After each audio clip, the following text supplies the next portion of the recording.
Welcome, ladies and gentlemen, to the Film Club Podcast, where every month we deep dive into a different aspect of cinema, directors, actors, genres, or franchises. It doesn't matter. It's always fun at the Film Club. I'm Dean. I'm Becky. And we have a guest this week. We do. Hey, everyone. He's back. Back again. It's been a while. So, Good night, everybody. good night. All right. He was back. He was back. But he's back because we're talking about the Mummy franchise. That's what we're doing this month. And we're going back to Hamanatra, so... Yes. Yeah. Because this week we're talking about... The Mummy Returns. Coming out in 2001. Yeah. 2 years to the day of the original's release. Which is an insane turnaround time for a movie with these many special effects and this big. You can tell. Yeah. You can tell. I don't think any one of us is going to argue that this is the better of the franchise, right? But this is like the only one that all of us have seen, like saw in the theater. Yeah. I think, right? Alex, do you remember the first time seeing this one? Yeah, I do. Yeah, I remember pretty vividly when me and my dad went to go see it at the Twin Family Cinema right down the street from my house, and the moment they reveal the kid's name, Alex, I looked at my dad looked at me, and I was like, whoa. You're like, I didn't know I was Brendan Fraser and Rachel Weisz's kid. Like, Shit. Put me back in. You're just like, I just want to go back. It was so nice in there. But what about you, Becky? When was the first time you saw this movie? Yeah, I saw this in the theater at Regal in La Habra. Very excited. I mean, I love this movie too. It's got its issues. It does. It's not a flawless film. It's not flawless. It's a good thing we saw it the age that we saw it. Yes. Yeah, I saw this at AMC 20 in Norwalk, and this was, God, because I want to say, like, I saw The Mummy, the first one, before this movie came out, and I think I was even though I was like really young, I was like in the hype train for this movie because this movie was big. real big. We also got Burger King toys out of this movie. Yeah, we did. I Yeah. remember those. Also, that spawned out of this. Bracelet. Oh, you still have the bracelet? And then for the animated show, Taco Yes, Bell we had did. toys. That's what it was. Yeah, Mm-hmm. I forgot there was an animated Mummy show. I used to watch it. I had they would release like the first episode, but the first episode was only like an hour and a half long or an Mhm. hour. I had that on tape too. Yep. And it was in a crinkle case. Oh, well, that is a classic. That's like a fine wine right there. Yeah, it's a Vlasic tape. But like the first Mummy movie, that one came out and it was just big blockbuster, all that stuff. Mummy Returns, this was when they were like, we're going to franchise. We're going to have spin-offs. We're going to have media tie-ins, cartoons, toys, whole nine yards. This is... The DVD's interactive. It's one of those ones you can put in your DVD-ROM, and it does like little special things. Oh, I have a story about the DVD copy I watched, because I think the DVD, because I bought the whole like franchise on DVD like to watch this because I can't find it anywhere. Mm-hmm. It was on Tubi. Well, I don't want to watch it with Tubi ads because Tubi cuts ads in mid sentences sometimes. Yeah, they do that. So I went out and bought it, and I think the Mummy Returns I got was like right when it came out because it features Dwayne "The Rock" Johnson showing you scenes from his upcoming movie, The Scorpion King. That's in this one too. Did you get the collectors? I think so. Yeah, that's the one that I was watching last night. Oh, the really? Collector's edition. It is funny to me where it's just like you press play and it doesn't start the movie. It starts up. Hi, I'm Dwayne Johnson, and I'm going to show you some scenes of my new upcoming movie, The Scorpion King. You're kind of jumping the gun there because it plays the old Universal ad. Oh, with the drums coming. That is one of those things where you know how if you hear a song, you can remember exactly where you were when you heard it, or you like smell like something, and you're like takes you back. That opening right there is like. Ooh, we're going back to the past on that one. I go back to like grandma's house, chilling on the weekends, watching like old movies. You could smell Universal Studios in that ad. Oh yeah. Oh yeah. That what is it with They had Fast and the Furious. Yeah. That's how old this is. Jurassic Park 3. Jurassic Park 3. Yeah. The Grinch. Yeah, The Grinch, yeah. How the Grinch Stole Christmas, yeah. The Mummy Returns, I think, was still on here. Or The Mummy. Yeah, they still showed The Mummy. They showed The Mummy. The Mummy. They were showing a lot of returns. Yeah. In that little soundbite. it is just so funny how like that clicks on, and I'm like, oh, we're going all the way back, boys. And then you can't forget the classic monster ad they put in there. I love that. Oh. It's good. Good. And then they had the newer ones too, where it was like, like Chucky, all Van Helsing. and they had Cape Fear, which I would always like. Remember seeing that, and I'd be like, Cape Fear, what the hell is that? And then I finally saw it, and I'm like, damn, that's a good movie. It is. Cape Fear is a great movie. That's like top 5 Scorsese movies for me right there. Oh, maybe. I mean, it's probably top 5 De Niro performances. Oh, easy. I've always wanted to like figure. I want to hold a flare in my hand and let it melt in my hand and just not even fucking flinch like he just did. looking fucking Oh hard. my god. That movie is fucking great. Can we do a Scorsese decade? Like, oh my god, I would love to talk about. He's made a lot of movies, but I would love to talk about Scorsese movies just like every week. That man has made some bangers And like, and some De Niro's- coke field monsters. De Niro's still like banging in that movie too. Yeah, that's when De Niro was like still like getting shredded for Oh movies. my god. Yeah, because that was him after like Raging Bull, where he got like really cut up. Mm-hmm. But he then when he did Cape Fear, he was like a little bit older, but he was like prison And shredded. he looked better. He looked scary. Also, that scene where it's him and it's not Julie Louis-Dreyfus. It's what's the actress? Oh yeah. From Natural Born Killers. Natural Born Killers. The scene. From Dusk Till Dawn. Yeah, when they're in the scene in the gymnasium, I'm like, oh, This I'm one so of the most uncomfortable. squirmiest scenes ever. But The Mummy returns. Yes. We're talking The about Mummy returns to the conversation right now. Yes. He's back. But this is the movie that was when they were trying to franchise the Mummies like movies. They It was wanted like one of the first big like franchising things. Yeah, of at least the early 2000s. Yeah. Because what is it? The Mummies in '99, like Star Wars, that was going to be a franchise. They were going to make. We three already of them. knew that. We already knew that. The Spider-Man movies were coming out right around the same times. Mm-hmm. Yeah, Spider-Man first one came out a year after this. Yeah. Yeah. Or I think it came out the same year. No, Spider-Man 1's 2002. This one's 2001. That's right. Yeah. This is pre 9/11. Yes. That's true because this comes out May 4th, and this Probably, yeah. Yeah, this comes out May 4th, which is wild to think about. Yeah, I don't think about these movies as pre 9/11, but this is a pre 9/11 movie. Yeah, back when the world was a simpler place. That's why there's so much shit talking on Americans in these movies. Can't get away with that shit in a post 9/11 world. If it came out in 2002, forget about it. Oh God, no, none of the pyramids would crumble. Nothing. Jesus, man. Sorry. But yeah, like, it is just like, okay, Steven Sommers got the golden ticket by making one of the best, like, adventure films of all time in the first Mummy movie. So this, I assume they gave him fucking carte blanche. Do whatever the fuck you want. You just have to get it out, like, within 2 years. Yeah. And that insane turnaround time is probably why this movie has some shortcomings, we'll say. Yeah.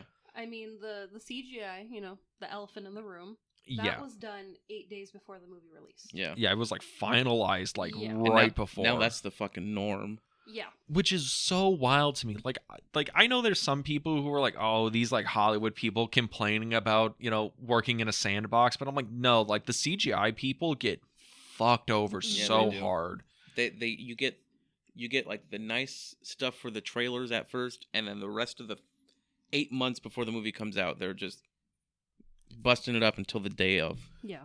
That was the issue with the Flash movie, was I guess they were like redoing CGI on that movie constantly because like they were getting phone calls at like midnight. Hey, I need you to work on this scene. I don't care if it's a Saturday, just go. And that movie really suffered for it because no one really had a concrete idea of how certain CGI elements were supposed to look until like way too late. That's one of those things like we think about it, like Jurassic Park, for being made in like the early 90s looks way better than certain CGI movies now. The first Mummy movie looks better than certain CGI movies now. Yeah. Because it's a hybrid of CGI and practical. That CGI was just there to embellish and enhance and not be the fucking thing. Yeah, or it was like, oh, this one or two things we can't realize practically, then that's going to be CGI. Mm-hmm. And if we're going to do it, we're going to plan exactly how it's going to look. We're going to put... It felt like there was a lot more work done in designing and setting up CGI effects than now, where it's like, well, it's all gonna... We'll all use my imagination. We'll figure it out on the day. Well, you know why Jurassic Park looks so good with the special effects, right?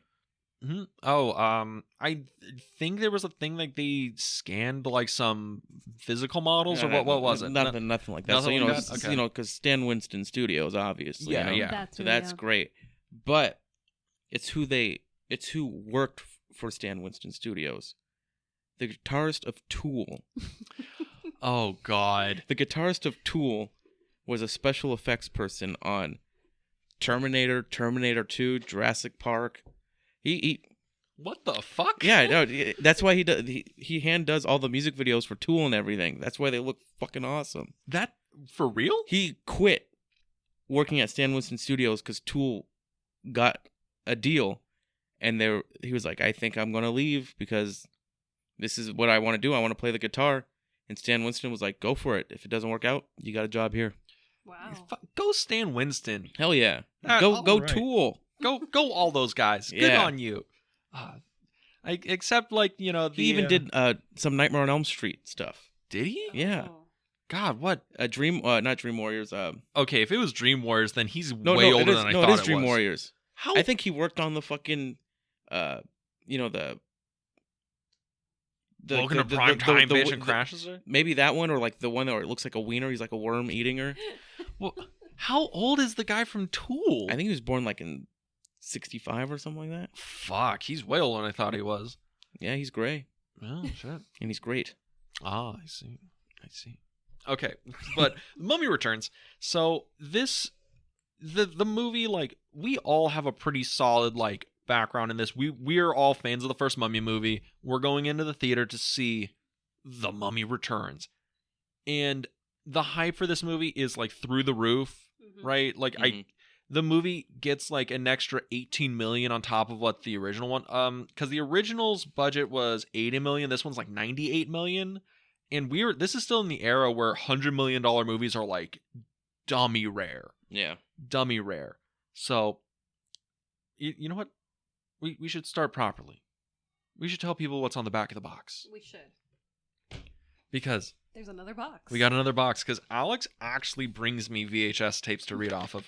You can hear the glory. Ah, it smells like a Blockbuster and weed. I don't know why it would smell like weed. I don't know either. No one's smoking weed at my house. Also, okay. You know what? Okay, Does it here smell it is. Early 2000s? It does smell like early 2000s. That's not sugar on there. So be careful. I am looking at the back of this box, and I see the Anubian, or the Anubis, the Anubis Army with the dog warriors, and I'm like, they look awful, but okay. They do. All right. Here's what the back of the box says. For those who are wondering and want to pick this up at their local Blockbuster, it says, the year's biggest action adventure is coming home with a vengeance. Brendan Fraser and an all-star cast reunite with Stephen Sommers for explosive, nonstop thrills in the ultimate roller coaster movie ride, quoted the Seattle Post-Intelligencer. An ancient legacy of terror is unleashed when the accursed mummy Imhotep is resurrected, along with a force even more powerful, the Scorpion King. Now, as the fate of all mankind hangs in the balance, Rick O'Connell and his wife Evie embark on a daring, desperate race to save their son and the world from unspeakable evil, supercharged with pulse-pounding action and spectacular special effects that'll blow you away.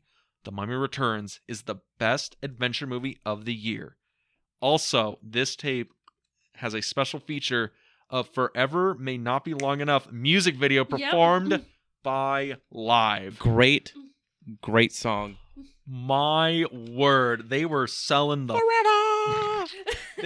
they were selling the fuck out of this movie back in the day. My God. Yeah.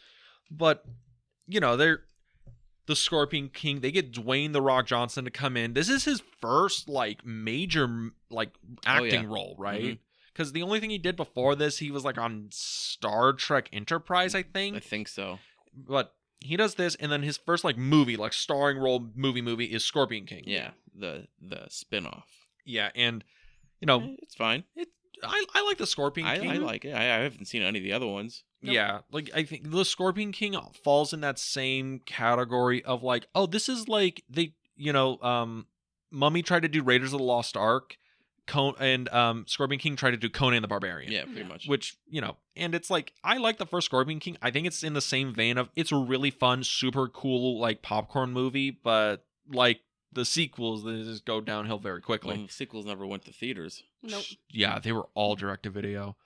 But I bought the 6 movie Scorpion King collection with the There's mummies. 6? There's 6 of them. I thought there was like 3. No, they No. kept going. There's like, yeah. There's twice more than I thought there was. So, here's the greatest thing about the Scorpion King franchise. Isn't Dolph Lundgren in one? Yes. Also, Ron Perlman and Dave Bautista's in one of them. What the hell? Yeah. So here, and Randy Captain America Couture is in the second one or third. So here's the thing: the Mummy movie with Tom Cruise was coming out. They were still making Scorpion King movies. The most recent like 1 or 2 came out after they rebooted the Mummy franchise. That franchise has never ended. That's insane. Yeah, it's like the Tremors movies, right? People are like, oh, there's like 3 or 4 Tremors movies. There's like 7 of them. Yeah, but now. I've seen 4 of those. Yeah.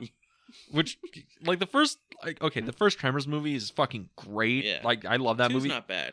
I think the second one is like pretty solid for like, because that one was like a made-for-TV movie. Yeah, Sci-Fi Channel. Sci-Fi Channel. The third one is like, that's a pilot for a TV show, and the fourth one's just like fun. The fourth one, I had so much high hopes. I was like, this is a prequel? Oh, hell yeah. Old West prequel with Hell yeah. gunslingers. They need to redo that. Oh, God. I love the Tremors movies, but Mummy Returns. So, the movie opens, and we're bringing up the whole rock thing, because it opens with the biggest spoiler for the Scorpion King. Yeah. Because it turns out he's a bad guy, and he sold his soul to the, god of the dead, Anubis. And the Anubians. The Nubians. I don't know if that's a real word. Nubian is. Oh, it is? Nubian Yeah. Oh, yes. Yeah. oh, cool. I'm cultured. So, No, you're not. quiet, you. So it opens with the same kind of structure as the original movie, right? Where the first one Narration. was and all. narration. We're going to tell you the backstory of Imhotep. This is the backstory of the Scorpion King, where he's Dwayne The Rock Johnson going across these territories, taking down kingdom after kingdom. But, he can't win all the battles, so he sells his soul to Anubis to take over all the lands of Egypt. Ah! What is the line he says? Because I I have it. I wrote it down somewhere. because I remember like on WWE SmackDown, there's a part where he's like, The Rock's new movie, he's gonna be saying the greatest line. It's gonna be the catchphrase of the summer, and it's gonna be Hakuma Gente, which translates into "It's hot as hell." It burns. And that creates the magical oasis where the Scorpion King's temple is, and he takes the offering when the scorpion comes out of the sand, and he eats it. and Crunchy. yes, Spicy. and then after Scorpion King does his thing, Anubis comes in, and it's like, ha, gotcha, sucker, and takes his soul, and then he's locked away for 5,000 years. That's like another one of those moments, too. Yeah. And we get another platoon. I love it. I love it some also, and this is going to be the last time you see The Rock Yes. on screen. Yeah. Yeah. Literally, it is. Yeah. I think you get his voice at the end of the movie, but I think this is the last. He's in the movie for the opening scene. So if you're in this to complete your The Rock film, like You're good 5 minutes in. You're good 5 minutes in.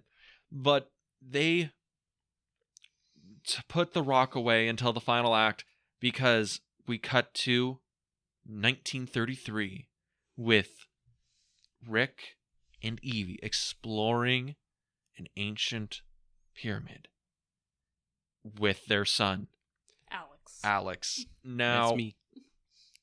how do you guys feel about them having a kid? Is it weird? Because I'm saying it like this. The first movie came out 2 years ago, and now they're gonna have like this 9-year or 8-year-old son in the movie, and it's like that their dynamics feels way different than the first movie. Yeah, Stephen Sommers just didn't want to deal with babies. Did he wanted a kid involved? It makes sense. I mean, it takes place in the 30s, so it's like there's a reasonable time jump. It's not like it took place in 1999 and then in 2001 they have an 8-year-old kid, so it has to take place in the future or something. Yeah. So it still works. I don't mind it. I think Rachel Weisz at the beginning of this movie is this is the best she's ever looked for. Oh my god! With the skin tight leather pants in the Explorer heels. Jesus Christ! With a little brush. Beautiful. It is like, again, the cast in this movie is still hilariously good looking. Yes, incredibly. Yes, but I don't know. I feel like the kid in the movie, there's definitely a note by the filmmakers that this movie is aiming a little younger than the first one is. Families. Yeah, more towards families. They're having the kid involved so the kids can have like a surrogate in the movies, which is weird because the first wasn't a problem in the first one. Yeah. It's like a studio thing. Like they're like, oh, we want more kids to go see it. Put a kid in it. That feels like a thing where it's like they made the first one and they were like, this is going to be big with like teenagers in the action movie crowd, and then they found out that kids fucking loved the first movie. One.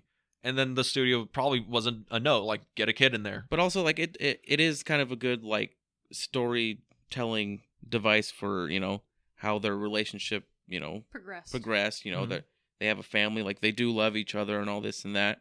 And it also brings up the stakes for them as well, so it drives the story. Yeah. It's one of those things where it's like I think I kind of miss when they were a little bit more antagonistic to each other or a little bit more like wisecracking to each other. It feels like their relationship's too good for me here. But they're too happy. They still like go at each other pretty good too. I don't know. It's like I see the merits of the new dynamic of the movie. It's just it's a different dynamic than the first movie. I think is where I feel kind of weird about it, but the chemistry is still great. It's it's a different dynamic from the first movie, but I feel like it's a necessary thing at the same time. You have to evolve for the sequel in some way. Yeah. Even though the sequel is everything from the first one, just bigger, like there has to be something like... Yeah, because Brendan Fraser wanted them to, be in an apartment. Mm-hmm. He's like, I want to show my new family, we're just in the small apartment. And they're like, no, for this big fight scene that we're going to have in your living room, we need a mansion. Which would have been cool in an apartment. One take. People getting thrown out of like the fire escape or something like that. You got like people in the courtyard like, what the hell? But did that mansion look familiar to you? So I think it does, because I think, wasn't it in the first movie? Like it was like it doubled for something in the first movie? Doubled as part of the library in the first movie, but it's also the house from The Omen. Oh man. Oh man. The O-Man. Oh man, that was the O-Man. That's one of those movies that we talked about, and we did not have favorable things to say about that movie. It wasn't as scary as people hyped it up to be. It was a time and a place. Yeah, time and a place. It didn't. It also, I felt it didn't age very well. The third act kind of fell into it. The third act kind of falls apart. It's just it's discount Exorcist. Yes, yeah. that is probably the most astute observation you can have of that movie. It's not The Exorcist, but the fact that it's a cursed film, that's what kind of keeps us hooked into it. But what keeps these people hooked into it is when they find the bracelet, and we get their first action set piece. Also, we get to see that Evie's now psychic. Yeah, there's magic. Yeah, that's another thing. Like you realize, like in a lot of sequels back at this time, like there's things that just happen that weren't in the first one, and you're like, it's kind of odd. This is a weird moment because this is still when home video wasn't completely common. Because I know back in the 80s where you would have like sequels to things and the filmmakers were like, well, no one's going to be able to see the first one, so we can fudge a few things. Like that was the Friday the 13th series forever. Was like, oh, well, the movie we can do kind of whatever we want in the fifth movie because it's not likely people can watch the first or second movie right before. Yeah, right away. Yeah, so like that feels like a weird relic of the era, but it's also really weird that Evie having flashbacks and is like a mystic now. It's kind of like, is this supposed to be, just stuff that's happening because of all the events from the first movie? It kind of awoke this, in her. Yeah, because they do say in the first movie that her mother is Egyptian. Her mother is Egyptian, and then she says that her father was a famous explorer, which there's, back history on, her name and an actual explorer way back in the day. I don't know if you guys want to hear anything about that. Please, you know how we're a podcast and we like tangents? I know, but I mean, you're like, ugh, history. Stupid history. But what does a woman know? But there was Lord Carnarvon. He was the one that was part of the team that discovered King Tut's tomb. And he had a daughter named Evelyn. And so that's why Evie Carnahan, and then you have Evelyn Carnarvon. So that's why they tied her to that storyline, or to that, fact in history. And Lord Carnarvon was part of that group where they were cursed from opening, the mummy's tomb. Yeah. And it was really just, asbestos and all the stuff that had been encapsulated in this tomb that just made people sick and die. So that's what I was kind of wondering. I'm like, okay. Which we still use.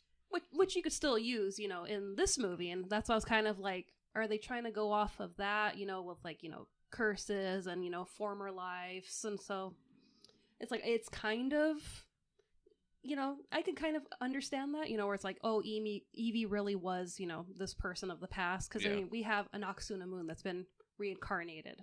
And they just happen to meet at the same time. Same year. Same group of people. It's one of those things where, for the sequel, you got to evolve the sequel so you can have more places to go. This feels and it's also like early 2000s where it's like a lot of supernatural stuff in movies. Yeah. But this feels like they're trying to evolve too much of the core franchise too quick. Yeah. Like it feels like it should be like a third or a fourth one. Yeah. You're like, oh, we're going to put a hint of it in like the second one, and then we're going to explore it in the third one. They just go all in on this. But it's a lot of information they're throwing at you. Evie's having these psychic dreams. They have a child now. Now there's the Scorpion King. And then Rick's got his tattoo. Is like, that wasn't in the first movie. Where was his tattoo in the first one? But he got it in an orphanage in the. Yeah, that's why it's like there's just so much information they're throwing at you. It's kind of like, okay, one or the other. Pick a couple of key. Also, things you have a new Winston in this movie, and Izzy. You're introducing. I do like Izzy a lot, though. Yeah. We'll get into Izzy. We'll get into Izzy, but there is this whole thing where they're introducing a lot more characters. There's now the secret like cult society that's following Imhotep. That's a pretty good thing. I think the cult thing is a pretty cool like thing to add, because like I feel like that would be like a good natural progression from the first one. Like the cult wants to bring him back. That makes sense to me. It's like, oh well, we tried to discover Imhotep because we were worshiping the ancient gods, and now we actually have a way to get there. Yeah. Oh yeah, like raise Imhotep again and continue. And it's the year of the Scorpion. Yes, it's a thing where just in the opening of the movie, the first couple there's a lot of it's changing right now. And you also have people that are after Rick and Evie. Yeah, because that's the thing. There's these three henchmen. They're coming in because they're trying to find Rick and Evie because they want to collect the bracelet because they know they're there. They need the bracelet for Imhotep. And Alex, their kid, is I'm a rapscallion with my Bart Simpson. Yeah, he's kind of like a Fred Jones making all of his traps and stuff. Yeah, he's like distracting them, and then Rick and Evie, they discover the bracelet and trigger a booby trap because that's just what you do. Yeah, it comes with the land. Yeah. Yeah, and then, they have their first big action set piece where it's like the river comes in, or was it the Nile? Yeah, you gotta drink from the Nile. That doesn't sound that bad. And then the whole thing floods out, and they're about to drown, and the henchmen are running off because, things are getting bad. Alex is teetering on the scaffolding that knocks over. You have the one henchman, everything's cursed. That's one of the best bits of the movie. It's cursed. It's not fucking cursed, goddammit. It's cursed. It's cursed. That's just my toaster. Cursed toaster? No, it's just a toaster. But yeah, like Alex is hanging out on the scaffolding. The scaffolding falls over. He does a Texas pull. Yeah, he pulls an Evie. He's his mother's son for sure. Mm-hmm. Yeah, he knocks over the pillars, and that does the whole thing. It's the exact same repeat of... And they film it like the exact same way, too. Yeah, they even do the same Texas switch, the same effect. Mm-hmm. And that knocks out and he's right in front of the camera. Exactly. That knocks out the wall. the wall opens up. Rick and Evie come in, and now family's together. Mom, Dad, I can explain. I can explain everything. Which, man, the early 2000s, man. Oh, that's great dialogue writing right there. But they are Which now. I don't know why they didn't put Evie back in her robe for that scene. You're just like, screw continuity. Back in her night. Put her back in the robe and don't do any CGI. Oh God. But so they get so now the family's back together. We get that dynamic, right? Like, Yeah. okay, this is where our heroes are at now. They're now these world-renowned explorers. They have a kid. Some henchmen are after them. They discover this golden bracelet. That's the Scorpion King's They thing. don't know that the henchmen are after them. Yeah, they don't. They just think someone's like trying to steal treasure from Yeah. them or something. Yeah, treasure hunters. Yeah. And paralleling to this is where we get the raising of Imhotep. Mhm. They've gone back to, Hominoptera.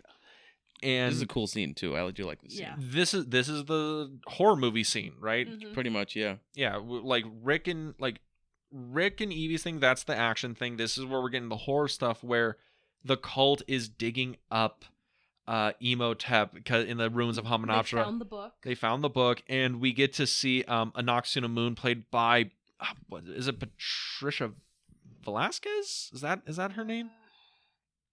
Yeah. Patricia Velasquez. Oh, all right. Or also she's- known as Marta One from Arrested she's, Development. she's Marta 2. Is it? I thought she's Marta No, One. she's the Marta that stays. Oh, okay. The first one was just some random. There's like 3 Martas in Arrested Development, and she's shows up, and oh, sweet Lord, Anoxuna Moon is back from the dead. And she's full embrace that she is a reincarnation. Yeah. Which, where did she figure that out? Was that like a college thing? She know when she was a little girl. Maybe she saw the first movie and was like, I look like her. Damn. Damn. She's like, me and body paint. Maybe we should try this one more time. Work. I think I could pull it off. I thought it was interesting for Anoxuna Moon in this movie was that they did all of her costuming where it matched her body paint from the previous movie. Oh yeah, that's right. Yeah. There's a lot of like really interesting attentions to detail with this, with her, especially when we get to the part where she gets repossessed. When her soul's going back into her body, she stabs herself. We're gonna get into that. Okay, I swear Past to trauma. God, it's so fucking funny. So, but they're raising Imhotep, and like we get the scarabs that come out, and they're like eating everybody in the pit. And everyone's freaking out, Mhm. and it's like we're getting close, and I'm like, oh, okay. And then they come with the flamethrowers, and it's super So fucking cool. cool. I like the way the sand looks when they're like the Yeah, raising when they're out. rising. That's a practical, right? Those sand raising, I think that's practical, and it only turns CGI when the bugs come out, right? Yeah. I think so. Okay, because it looks really, really good. And then the bugs come out, and then it gets into that, like, everything looks a little weightless and glossy. Mm-hmm. And I'm like, okay, this might be the first hints that CGI might not be up to par, but it's still looking pretty good. And then they pull Imhotep out. We found him. We We found found him. him. That found crazy looking cocoon. Yes. Yeah. I know. I was like, what the See, hell now is that was a poop. That was definitely a poop. I was wondering, like, what is that? Because I'm like, we didn't find Anoxuna Moon, She wasn't in a poop. in a poop sack. I'm like, also, like, well, he fell into like the water goop shit, Yeah. right? Did that just harden? Does it harden into like this crystal shit? this honeycomb kind of thing. It's I don't know. it all goes back to Jurassic Park. He's in the amber. Which this one, There's dino DNA in there. we'll get to that, but this one, like how we were saying, like the first one had like pulls from The Exorcist, like Mhm. some points, like Indiana Jones, this and that. Lawrence Arabia. Yeah. This one definitely pulls from Jurassic Park. Lost World. Yeah. Yes. Oh yeah. That's a big carryover. There's a whole scene in this movie that's almost like It's like almost shot for shot. almost shot Yeah. for shot. It's But crazy. Jurassic Park did it better, I will say. Yes. yes. So they raise Imhotep, and after they're like, oh, we're gonna need the bracelet of the Scorpion King. Well, who has it? The O'Connors. Well, The O'Connors? the O'Connells. Roseanne? Roseanne has it? Oh yeah. Oh, could you Can you imagine that just like the next week you're watching an episode of Roseanne and then the fucking three henchmen show up? They're Fucking sitting on Adam couch. BC from Oz shows up, and he's like, "Oh, it's They time want to the get fucked." bracelet. And like, what's going on? Could you imagine Break out the harmonica. Okay, would that be the greatest thing? Because if they just recast everybody, it's like it's now 10 years later, and Rick O'Connell, instead of playing by Brendan Fraser, it's John Goodman. He's like, I really let myself go after Hymenoptera. And then like instead of Rachel Weisz comes in, it's fucking Roseanne Barr, and she's like, yeah, you really did. That would have been like a crazy crossover. Like if that episode came out first, and like you're just watching Roseanne, and then bang, all of a sudden these people come in and they have no idea what the hell's going on, and then they leave, and then you watch the movie, and then they say, oh, the O'Connors have it, and then it just completely cuts to, we got the name wrong. That would have been so fucking hilarious. Oh my god. So they go to Rick and Evie's place, and You mean their McMansion? their McMansion. They are balling out of their fucking minds well, they now. had all that treasure, so it was just like, yeah, we'll give it to you, and nice payday for us. And this is where we learn that, okay, Rick has this magic tattoo, and that the Bembridge scholars want Evie now. yeah. Bembridge scholars want Evie, and Alex is, well, don't we all? And Alex is playing with the bracelet, and he gets it locked on his wrist. Yeah. And he's like, oh, I don't want mom and dad to find out, so I'm just going to like... puts it under his sleeve, and he's got a big, bulky arm. He has a fucking Pip-Boy on his fucking arm. Like, that is not an easy He's hide, like walking dog. with his arm, like, dragging on the floor. He's like, this is so fucking heavy. And then we get... I'm just gonna go up. Igor. I'm gonna go upstairs. He's like... now we get to see Jonathan, right? First time Jonathan comes back. This is Jonathan's first scene back, and Jonathan has learned nothing from the previous movie. And that was what Steven Sommers wanted. He's like, I wanted Jonathan to learn absolutely nothing from the first movie and the second movie. Blows all his cash. Yeah, that's what he says he lost it all. Because apparently, either in an early script or the novelization, Jonathan owns a casino. And that's where this big fight was supposed to happen, in his casino. And I'm like, okay, so we're going to Temple of Doom now, in the casino. Mm-hmm. And then they're like, no, we're just going to have him lose his shit because we can't afford a casino. It's really interesting how they were like, so we cribbed Raiders. Could we crib Temple of Doom a little bit here? Because... like, Temple of Doom is... It does have a prequel moment. We could have gotten Rick in a white tuxedo jacket. Oh, hell yeah. Okay, like, Temple of Doom, not my favorite indie sequence. It might be my favorite indie opening where they're at the casino. I like Temple of Doom. Mm-hmm. I don't think it's bad, honestly. I think it's like... it's my second favorite. I think I like Last Crusade more. I cannot remember Last Crusade whatsoever. It's like the one I've watched the least amount besides the last two. I think that's probably my difference, is I've seen Last Crusade probably the most out of all of them. Temple of Doom's my most, but Raiders is still my favorite. Yeah, I would say that. Like, Raiders is the best one, easily. Oh, obviously. But hard take, I like The Mummy better. I like The Mummy better than Raiders.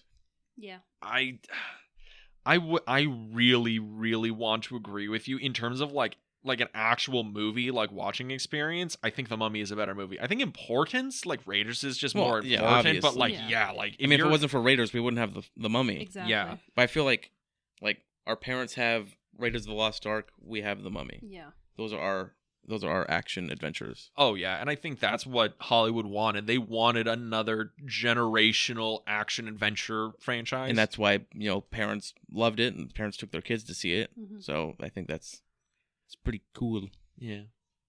So Jonathan shows up. Jonathan shows up, and he's having a great time.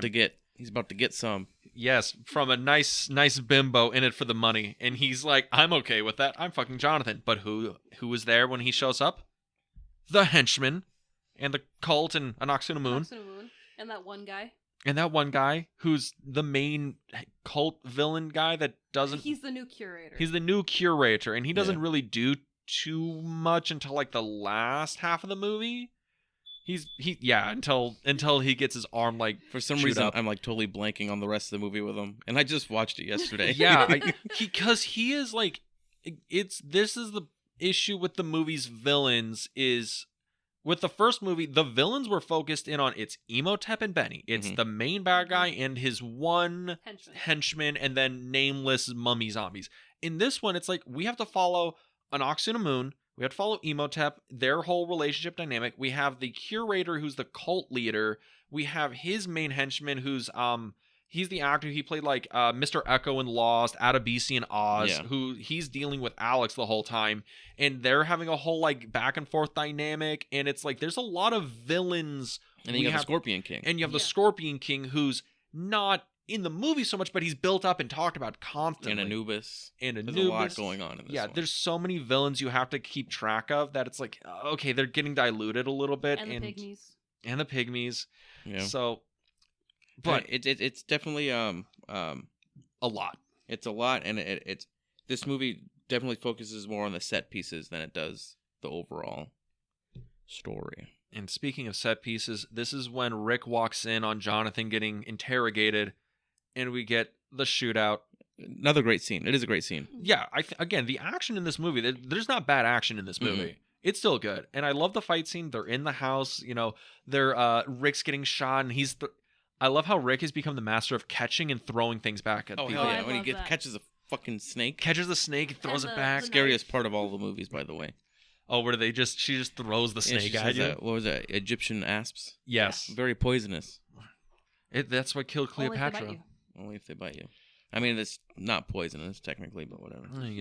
Yeah, he gets master of throwing. I like how he things. catches it, though. He catches it, and then he looks at it. He's like, "You Like, got this, bro. "Don't Yeah, you dare." get it." He's like, I'm going to throw you. I'm so sorry. If I caught it, I would have... But he Like, catches what the it, fuck? pauses, turns its head to look at him, Get that bad guy. bite him in the neck. And we get the In the whole face if you can. and we get the whole action scene because upstairs Rick and Jonathan are fighting the henchmen up there with the guns. In Yeah.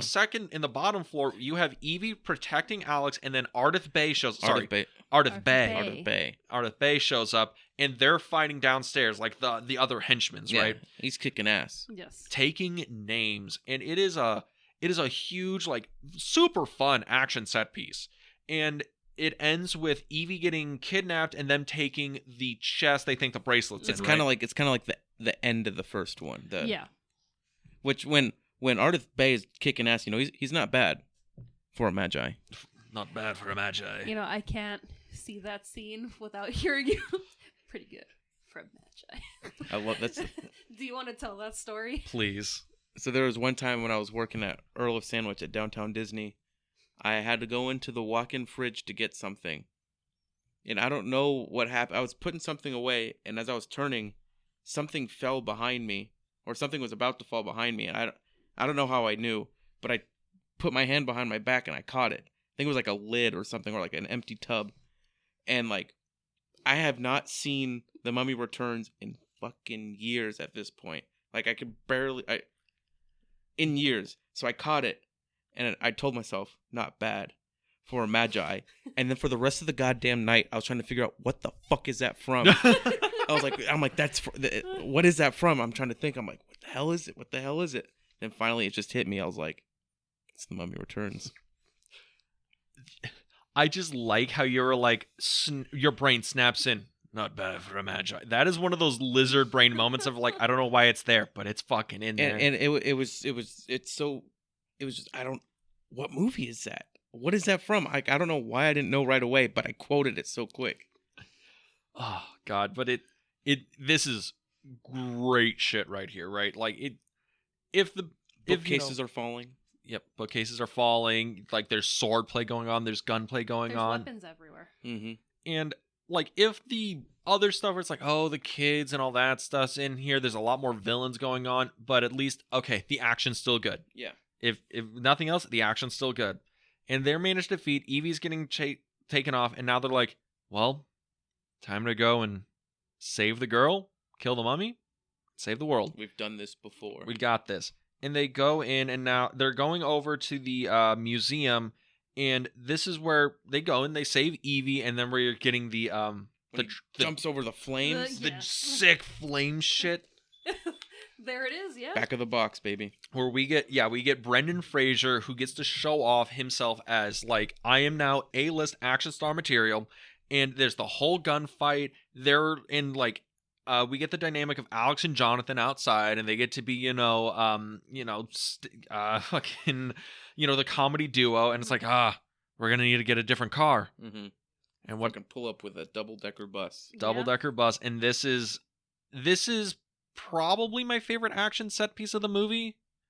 Is the bus chase with the, you know, like Ardith Base fighting like downstairs, upstairs. Rick is, you know, having to one-on-one the mummy again warriors. I like when he screams at them. Yeah, a lot of screaming. And runs away. I like after the fight, you know, Ardith Bay. This was my first bus ride. This was my first bus ride. I like when she's trying to lock the door. Evie's trying to lock. Honey, you know they don't use doors. Yeah. That I love this. What is it? The bench. Yeah. I love how like even the beginning of this movie, they're like Rick is like, no, what is it from Grand Theft Auto San Andreas? Oh shit, here we go again. And Evie's like, oh, it'll be fine. Nothing bad ever happens reading a book. Literally everything bad's from reading a book. Literally everything you've done. I would say like the first 30 minutes of this movie is a good continuation of the first movie.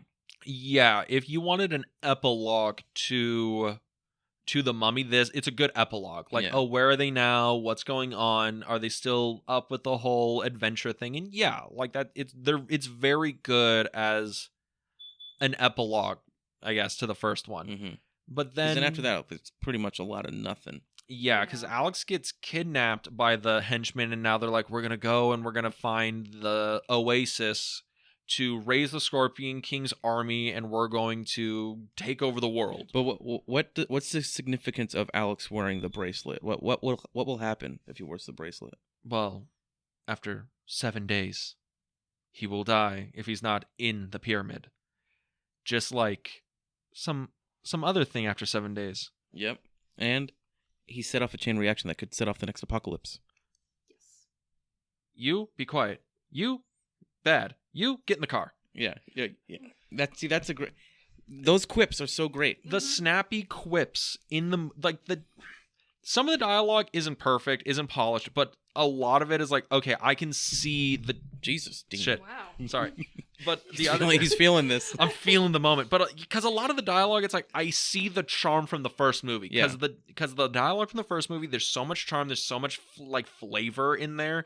And in this, it's like, it's still in there, but some of it is like, was this first, second draft dialogue? I don't know.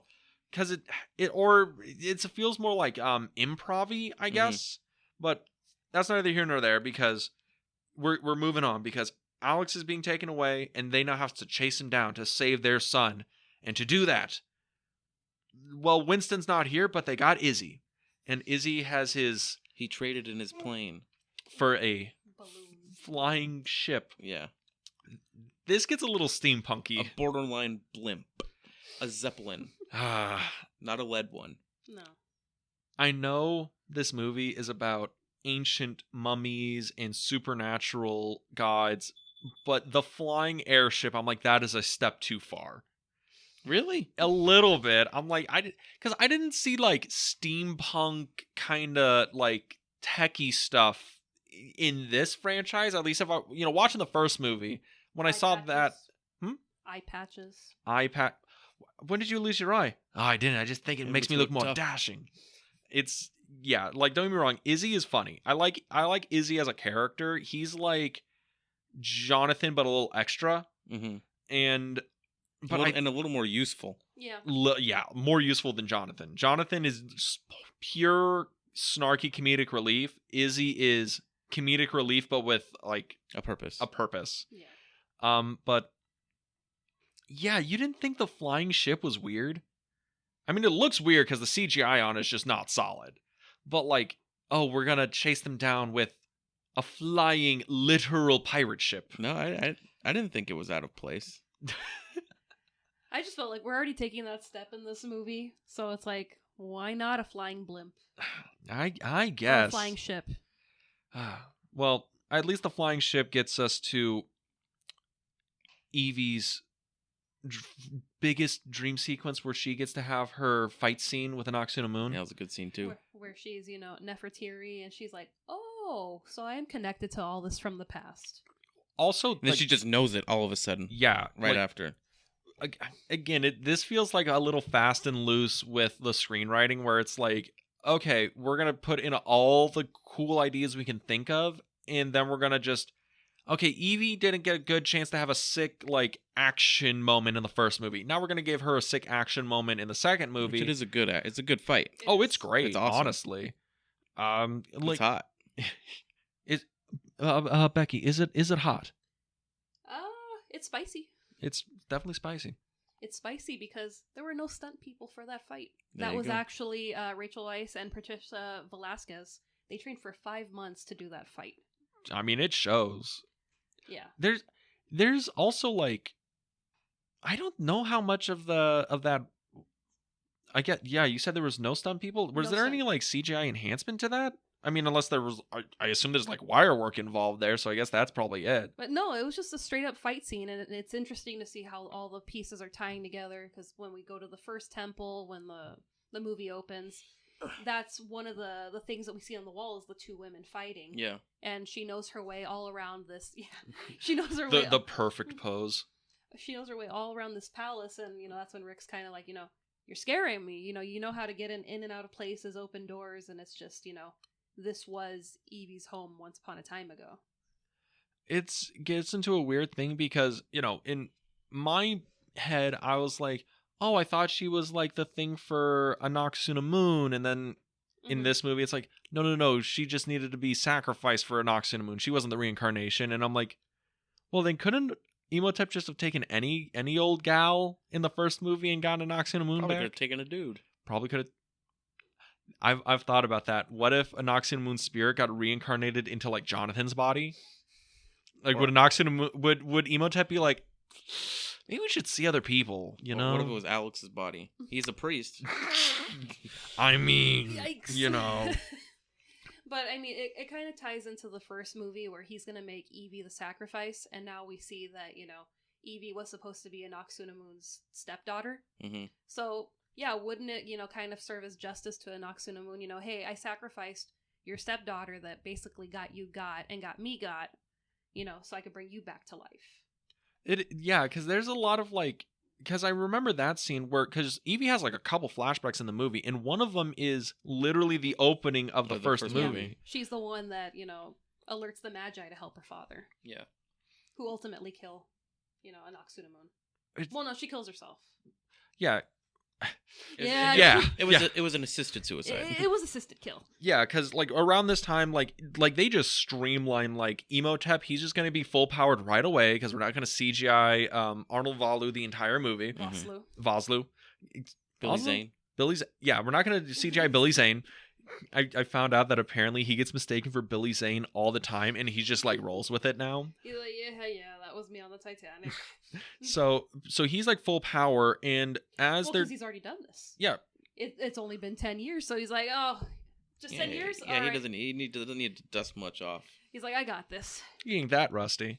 So he's at full power. Alex is, like, leaving little breadcrumbs, but we get to see that the whole like flashback of, like, Anoxuna Moon killing herself, and you get to see Patricia Vasquez doing I would say this is Shakespearean acting here of her, like, doing the mime thing, and she has the funniest dying face. Where, yeah, her mouth goes agape, her eyes go wide. It's like, oh, it looks like she's surprised for a birthday party. Yeah. And yeah. And then she just kind of collapses and closes her eyes. Like, bruh. Oh, God, it's great. And Evie tries to yeet herself off of the blimp. Yeah. Just for fun. And as that's going on, like, I said Alex is leaving little breadcrumbs. Mm-hmm. He is leaving immaculate sandcastles. Yeah, he's leaving loaves. He's not leaving crumbs. He's leaving loaves. Did anyone else think that was weird? Like, how did it take them so long to notice? Right. Also, how skilled and adept is he at doing intricate sand sculptures in like the 3 hours before they have to go away? Yeah, they didn't think like, oh, he wants water again? What's he so thirsty for? This is Egypt. Were those the sandcastles at the time? Yeah. Got nothing else to do. Just sit there and I think I could do this tomb over here. Okay, perfect. Also, there's like, he's like seen the thing he's emulating like once, and he's like, I'm gonna do it perfectly. This looks like he needs a ruler out and a level to get these fucking sandcastles right. It's just funny to me. He needs like mounds of sand to make like one one little thing, and it's like perfectly like etched into the sand. It doesn't even look like sand. It looks like he made it out of stone and everything. He's chiseling away. He's like, I hope nobody comes in. Oh, it'll be okay. He's just coughing over the chisel. He does try to escape through a toilet, though. He does, which super fun. Love to see it. Imagine if he got through. It would have been the end of the movie. It would have if he just like actually just escaped and he was like, oh, I know, that was easy. He would have been crushed. He would have died. Yep. He would have just, been mercifully ran over by how many cars of a train. Yeah. And then they'd be like, well, where's the bracelet? It's like, it got ran over by a train. That can't stop a magical... No, It's gone. It gone? fucking destroyed it. Yeah, I guess. You just see a severed arm with the... They just carry the severed arm the rest of the way. Come on, Alex. Jesus. So dark. But, that's like the beat of the movie for a while is, that's pretty much the bulk of it. Yeah, the montage of their... going to different places. Yes. Alex is like, you can't hurt me. I have the bracelet on. And the henchman is like, boy, I will chop that fucking arm off of you and take it with me. He's that part like, is cool too. When he tries to stab his hand, he's like, that was great. How'd you do that? Great precision. What are you talking about? I missed. Just the look on his face, like, bruh. I'm a child. And that's the thing. Like, there's some fun back and forth with like Alex and the henchman. Mm-hmm. And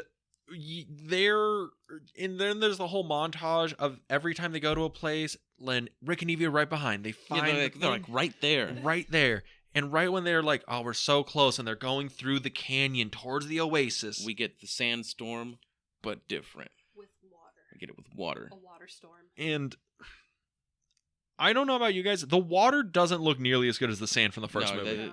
That's one of the parts of the movie where I'm kind of like, all right, can we just get to where we're going already? It takes a really long time. It's a full-on repeat of the previous movie.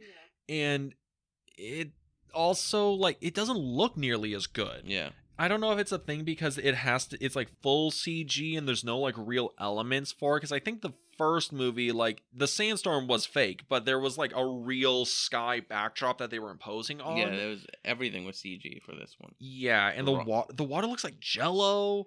And I think that's also why I don't like the ship, because you can tell they're on a practical ship, but 360 around them is very dodgy green screen. But the sandstorm didn't work, but the tidal wave, it worked because they've crashed into the oasis, into the jungle. Yeah.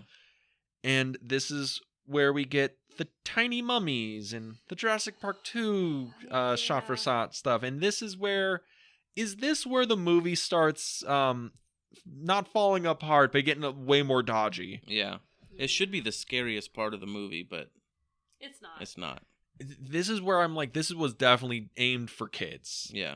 Because once they're in the oasis and they see like the tiny mummies, what do they call them? The pygmies. The pygmies. And it's not a very good name. No. And so they're like running around and they're like, what, like a foot tall little mummy monkey looking things. And then it's like, oh, they're like attacking us from all over the place. And this is the scary part, right? And this is where Rick and Evie, they're going to like swoop in, save Alex during the commotion, and they're going to like break free. And and then there's the part where it's the shot for shot of Jurassic Park 2 in the tall grass, and the little mummies are pulling them down. I like how they're running through like a paved pathway of the oasis, and you're like, that's Universal Studios. You're looking, you're like, that's brick. Yeah, I'm like, what? Who's driving there? Who's building these cobblestone roads and these cages, and why is there a Starbucks here? I thought this wasn't supposed to be found. Looks like someone already gentrified the whole thing. I love that. I love the joke in this with Ardith Bay. It's like, and this happened and no one survived. And Jonathan's like, then how do you know about it? Yeah. Who told you this? He's like, it isn't legend and myth. Yes, but who told you the legend and myth? Where did you know this from? But yeah, this is definitely like the turning point of the movie where it gets like super fucking goofy. Yeah. Although the scene coming up is pretty emotional. Yeah. Yeah, because they finally save Alex, and Rick is outrunning the speed of light. He's outrunning the sun. Outrunning it. Which, honestly, is a super cool visual. It was a cool part. I do like that part. Yeah, and again, if you want to hear something great, listen to the commentary of Mummy Returns, because Steven Sommers loves pointing out the bullshit in his own movies, and he's like, yeah, light doesn't work like that, and it's kind of stupid, but it looks really cool. And he is accurate. It looks really cool. Yeah. So Rick saves Alex, and we're like, oh, it's awesome. Family's together, saves his son. They're at the pyramids, about to save the day. But wait, a Noxuna Moon, stone cold bitch of the universe, stabs Evie to death.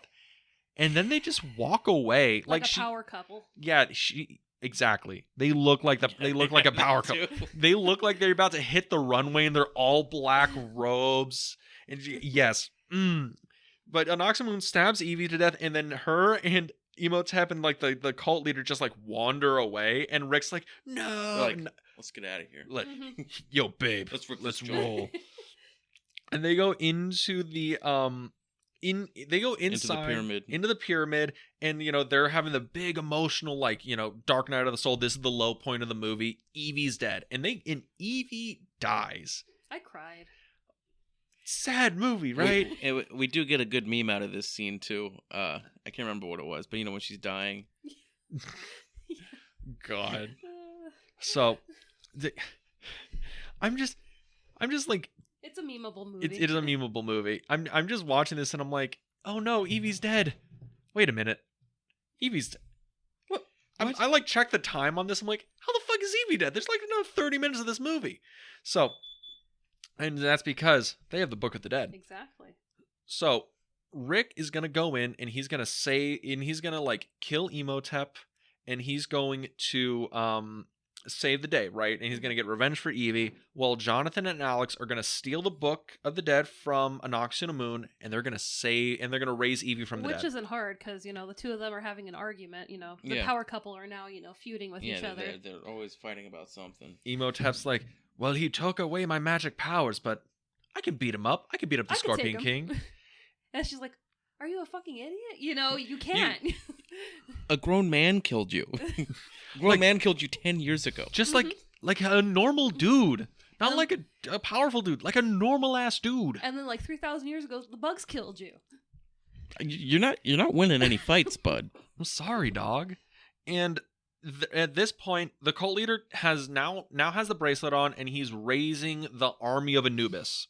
And now we have the great looking, I would say, immaculate looking army of Anubis, made of Play-Doh and goo and not in claymation. Looks like Age of Mythology, the 2001 PC game. That's what they look like. They should have totally went full Clash of the Titans with them. Just claymation them. Oh yeah. They probably would have looked better because they great. They look bad. Like, this is when the CG falls apart. Oh yeah. Because the army of Anubis is out there and they're going to fight the Magi. Rick is Jonathan and Alex are fighting Noxuna Moon, trying to raise Evie. Rick is fighting Imhotep, and then the doors open, and we see the Scorpion King. The Scorpion King walks out. Crawls out because he is now, from waist up, he is Dwayne The Rock Johnson. From waist down, he is a scorpion with giant claws, and he looks fucking awful. Even as a child, I thought he did not look very good. Yeah, it looked worse than PlayStation 2 graphics. It's not clean at all. It's all glossy and weird looking. It looks plasticky. There's no weight to it. No, it's just bad. This is the meme moment, right, of The Mummy Returns, where it's like, oh, we have the Rock. Don't worry, we have the Rock at home, and you show the Scorpion King, and they have the big fight, and I think the fight's pretty cool. It's a pretty cool fight with the ground opening up, and you got all the souls, and that was always cool, and all that, and but it doesn't hold a candle to the first fight in the first movie. The final fight in the first movie. Nope. It doesn't, because the final fight of the first movie, there's a lot more going on. And they're also repeating a lot from the first movie, where it's like Alex even says like, "What's this symbol mean?" Just like Jonathan in the first movie, and then Jonathan's like, "Oh, it means he knows this." it now. He knows it Yeah. now, and it's like, okay, yeah, I like the reference to the first movie, but it's like, there's not a lot of evolution here Mm-hmm. when they try to evolve everything else from before. And Evie gets revived, and now it's Evie versus Anoxinamoon 2, Yes. Electric Boogaloo, technically 3, but whatever. Yeah. And they find out that one of the items they had was actually a spear. Yeah, the little trophy thing. And It opens up into a spear. It opens up into a spear, Jonathan. Just open it up. And the fight just ends with Rick killing the Scorpion King. Which is pretty cool. It It looks looks pretty cool. I mean, the Scorpion King doesn't look cool, but the No. rest of it looks cool. Yeah. But the moment is killed when Imhotep runs up, drops the knee, and goes, "No!" What is it with him? Why did he do that? He does the Will Smith. Yep. The Will Arms Smith up. arms up, showing his stupid wife. Yep. There is no world where somebody watched that and was like, "Are we making a comedy?" I like how drastically different he is lit from the background too. Mm-hmm. Yes. That is definitely one of those shots where I'm like, this was in a green screen room. Yeah. That's what this shot is. Because the rest of it, there's a lot of like CG going on, but it's like it looks like they're on a real set for the most Yeah. part. But there's certain shots where Brendan Fraser's like hanging upside down with a spear inside the Scorpion King, and then Imhotep's like runs up, drops the knee. No, that's a CGI set. They were like, we didn't get a shot of Imhotep reacting to. So we just need to do something in like 5 minutes. We're just gonna go get this little studio space, just a little green screen in the back of this comic book shop, and we'll film it. And they're like, Can you do something like you're really upset? Arnold's like, I I've guess. I got you. I used to do this in the theater. No. Like he runs and straight to his knees. It's Like hilarious. the football just dropped out of his hands. Yeah. Yeah, that's what it looks like. It looks like he just fucking fumbled the. It looks like he's watching this movie, and he's like, the CGI, no. Like he just walked in from the bathroom and he just saw no.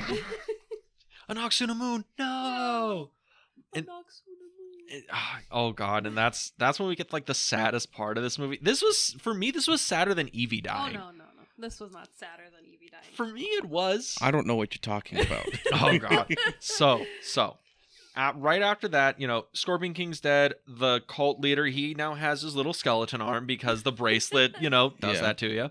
But the armies of Anubis are dead, and Rick and Imhotep are now hanging on the precipice, and Rick's like, "Go save yourself, Evie," and he was like, "No, I'll Because save you." The pyramid's collapsing. Yeah. Yeah, It's like everything else, it self-destructs Oh, then the army of Anubis just.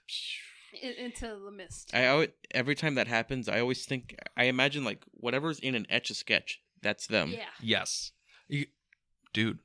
That's what the Magi did after the war. They were made like, the They Etch-a-Sketch. built the Etch-a-Sketch. They just had so much of that shit. They were like, oh well, let's do something. Yeah. So there's nothing for us to guard now. We gotta figure something out. Let's get with Hasbro or Mattel, whatever. I don't know who does it. I have no idea. But Rick's like, get out of here, and he was like, "No, I'll save you." And then Imhotep is like, "Help me, Anoxinamoon, save Yeah, me." sure. And she's like, "Fuck you," and he's like, "Hoes ain't loyal." I love that. And I love how, Imhotep, he's got this tears and he's sad and he just kind of gives up and falls and he turns into a CGI ragdoll. He shouldn't have fallen. He should have just been like, no. Hit him with a no. Oh god. And then, but I think that's so sad. He spent 3,000 years longing for this woman. Fuck her. Oh yeah, well fucking Anoxinamoon. I feel bad for Imhotep. I don't feel bad for him either. Nope. Ah, They were not relationship goals. they were not. No, they weren't meant to be together. They were never meant to be together. He Rick should and have Evie, listened to though. the Pharaoh. Oh yeah. Should have listened to the Pharaoh. Did you say the Furo? The Pharaoh. I was The hoping you wouldn't Pharaoh. catch that. I'm having a day. All right, I'm having a day. So, So then they get out. They say that Rick gets saved. yes, Rick gets saved. They're climbing to the top of the pyramid because now They've got their balloon. to get to their balloon because now the oasis is collapsing into the pyramid, and Mhm. it's like a blender of stuff going on. It's kind of cool. That part's kind of cool. I like that part. It's really energetic. Yeah. Like visually, it's like, oh, this is interesting, but it's like, it's a lot. Like the movie just collapses in on itself very quickly. Well, that's what. That's what it's pyramids representation. do. So Yeah, and then they're getting lifted up, and you've got the diamond on top of the pyramid, and Jonathan. I love Jonathan. He's like, save me, get me up there. Wait, put me down, bring me back up, bring me back. I like that. Yeah. He gets the giant like diamond the size of a briefcase, and Jonathan got his treasure. Rick and Evie got their son, and Izzy gets half of the money. And then we get an animated spinoff. Yes, we do. So the Mummy Returns. Look, I still give it 4 stars. Same. This is like a 3-star movie for me. I would but probably 3 say isn't bad. I would probably say maybe like 3.5 is where I should go, but I do have a good time with it. It does hold a place in my heart. Yeah, I would say this movie isn't boring. No, it's not a bad movie. It's not a bad movie in a sense where it's like, oh, this is like a betrayal of the first movie in this franchise, and it's not very interesting. It's like, no, it's like a movie that has a lot going for it, and it's executed kind of oddly, and it's not as good as the first one. They haven't perfected the sequel yet. Like, it's that time where the sequels were always kind of whatever, but then you have X2 and Spider-Man 2 that just... They figured it out. Yeah, they figured it out. And now we're back to sequels just being... Who knows what even sequels are anymore. It's just... Yeah. It's one of those things where I'm like, if this movie came out now and like if they, cleaned it up and like all this other stuff, I feel like this would still be like a pretty solid movie. I mean, the box office speaks for itself. It made more than the first movie. Mm-hmm. First movie made $417 million. This one made $435 million against a $98 million budget. So 4 times its budget. Big fucking hit. I think this is still like a pretty good movie. It's just, I don't know. It's one of those things where I feel like there was so much to the franchise that they could have gone with, and they just didn't. And then it took them forever to even pick up. Yeah, they spent the whole time franchising. They franchised, made 3 Scorpion King movies. Mm-hmm. They made the cartoon show. There was a couple video games in between. The video game I think it was for the first one. I think the first one had a video game. That was a fun game. Mm-hmm. That game was actually kind of scary too. I'm wondering if they lost their way somewhere. And also, Steven Sommers never came back to direct another one. No. He didn't do part 3. He didn't. He produced part 3. Didn't direct it because he made. He did Van Helsing. He went on to Van Helsing, and then he did G.I. Joe, the first live action G.I. Joe movie. Yeah, I don't know what anything else after that. Odd Thomas, I think he also did. That's right. That's a good movie though. I did like that movie with Anton Yelchin. Yeah, great actor by the way. Lost too soon. Yeah, that was a good movie. It's one of those interesting things where after this, it's weird that this pretty much ended the franchise. Granted, we get Tomb of the Dragon Emperor, but that's 6-7 years later. That came out 2000, 8 or 9, yeah, 8 or 9, yeah. I think it came out after the first Iron Man movie. I think so. I never saw it. Really? Same. No Rachel Weisz. I wasn't there. Same. I saw it in the theater, but it was at a time where I saw it in the theater, but it was at a time where I didn't know how much of it had changed. I didn't know Rachel Weisz wasn't in the movie. I didn't realize that. That's why I didn't see it. Same. Right? But it's one of those things where I'm like, why did this end the franchise stone dead? For 7 years. Because even with Indiana Jones, they made those movies every 3 or 4 years, I think. I don't know. It is a fascinating thing to me. But overall, do you think this movie is a worthy sequel to The Mummy, or do you think that The Mummy should have just been a one and done? That's kind of tough because it's not as good, but it's something. It has its moments. It's still fun. It's not as fun, but especially comparing it to movies now, it's it really is. So Marvel movies are, Scorsese says, they're just amusement parks, Yeah. That's all they are, and I can I get behind that.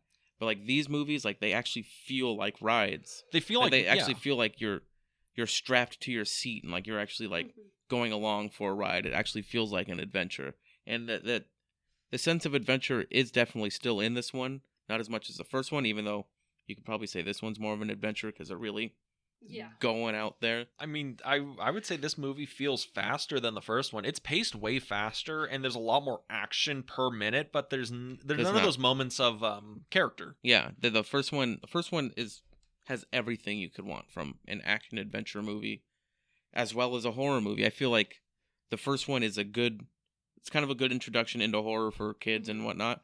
This one is just pretty much just an action movie.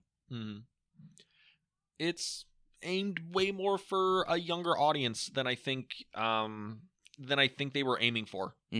This feels way more like a kid-friendly movie than the first Mummy was, and I don't know if that's like a good thing or a bad thing. It's definitely overstuffed.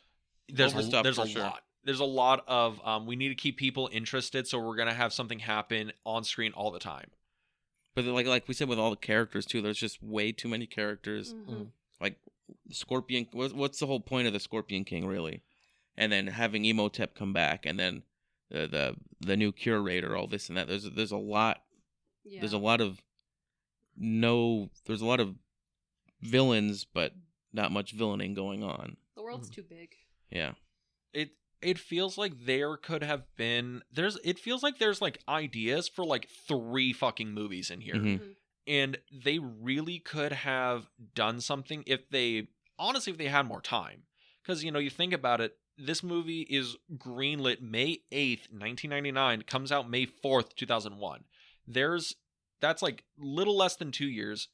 And they're filming 3 months after the premiere, maybe 4 or 5 months after the premiere.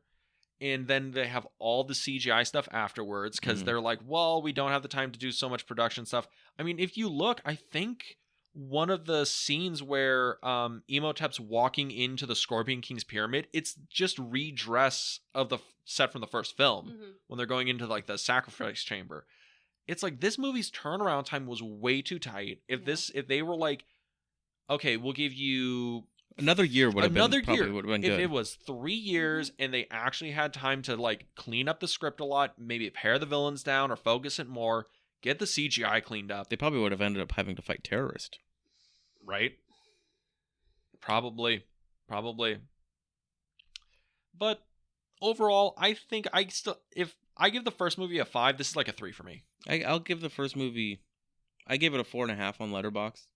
Just because, It has to have room to grow. Yeah, I mean, I do think it's almost a perfect movie. I do love it.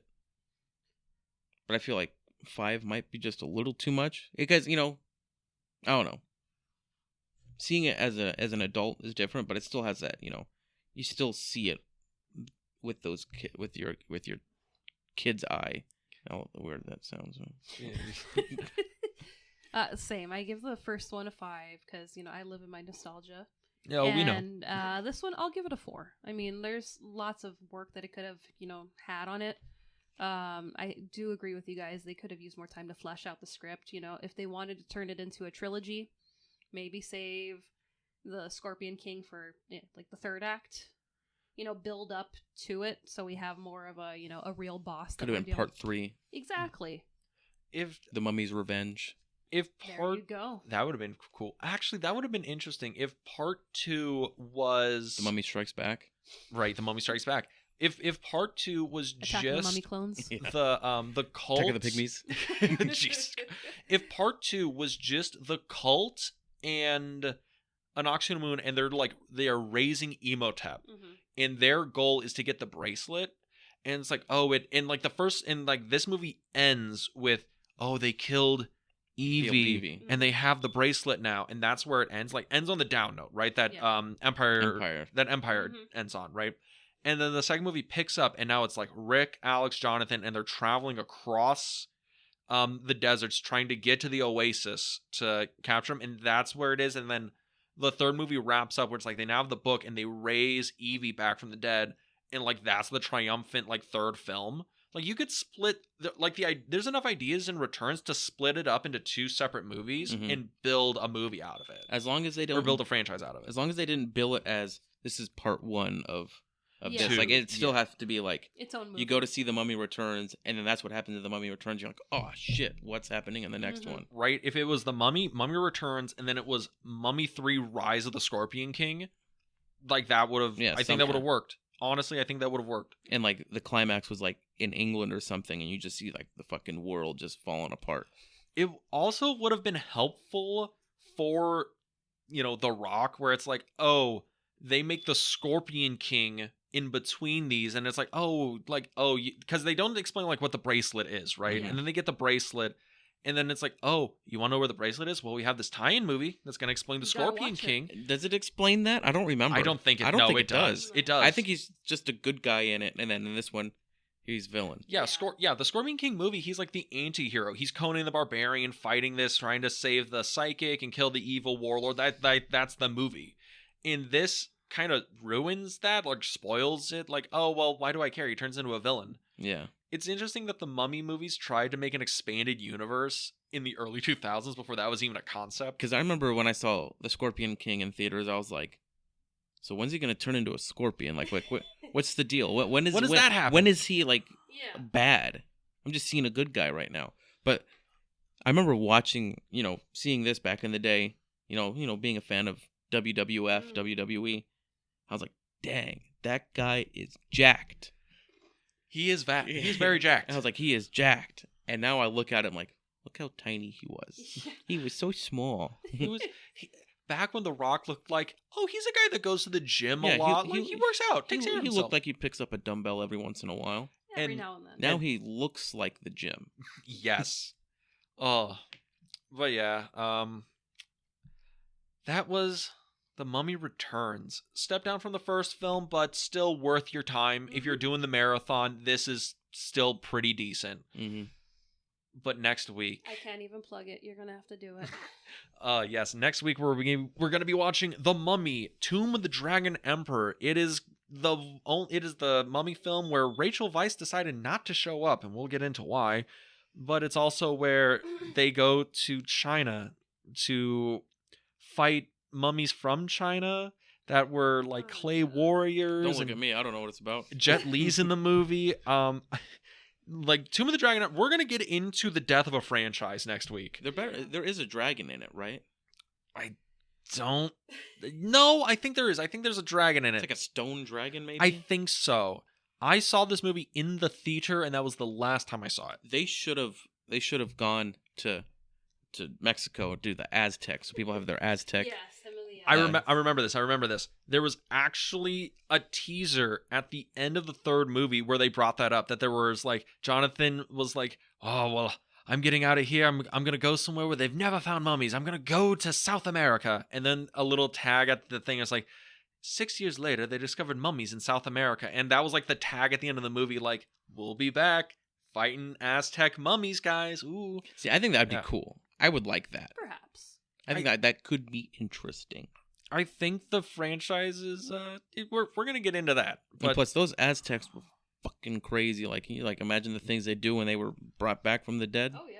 There would have been some cool shit. They would have been like, these white men, kill them, just annihilate them. Stupid white people. But if you wanted to hear about that, where can they go next week? If you want to listen to us on a different platform than you currently are, you can find us on Apple Podcasts, Spotify, Google Podcasts, and YouTube. You can go to our YouTube channel, The Film Vault. That is The Film Vault on YouTube. You can like, comment, subscribe, and check out the fun slideshow versions of this podcast.